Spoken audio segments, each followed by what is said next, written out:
There's a story about a famous Hasidic rabbi who knew one of his followers was very wealthy, and he would really give to any cause that the rabbi asked him. One day the rabbi calls him and says, "Look, I want to come to your house to ask you for a personal request." He says, "What is it? You don't need to even come to my house. Tell me and I'll support it." He says, "No, no, no, I want to come to your house. I want to talk about it."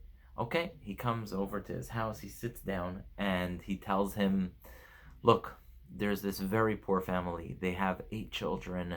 They are cold in the winter. They're hungry. They're going through tremendous difficulties. They're really suffering financially, and I need you to help them." The wealthy supporter said, "What do you mean? Of course I'm going to help them. Every time you ask me to support them, I support, whatever cause you ask me to support." He says, "Well, let me tell you who they are. Who is it? Who are these people that need support?" The rabbi tells him, "It's your own brother and his 8 children." Sometimes it's easier for us to support a different cause, something that's not close to home, something that makes us feel good, makes us feel like, we really saved the day. But yet the Torah says in this week's Parshat Mishpatim, "V'chi im kesef talveh et ami et ha'ani imach."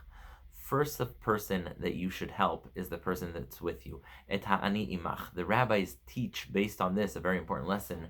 Aniyei ircha kodmim. The people that are poor and close to you come first. Furthermore, the Torah doesn't say you should first give charity. First, the Torah says you should give a loan that's interest-free. Why? Because in Judaism, charity is not just an act of giving something to someone, a handout, and that's the end of it.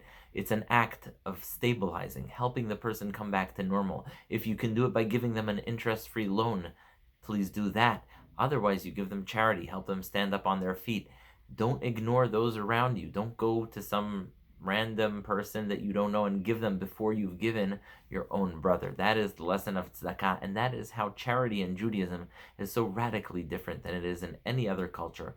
Bring people up, stabilize them, and make sure you look around and not ignore anyone that's around you. Wishing everyone a Shabbat Shalom.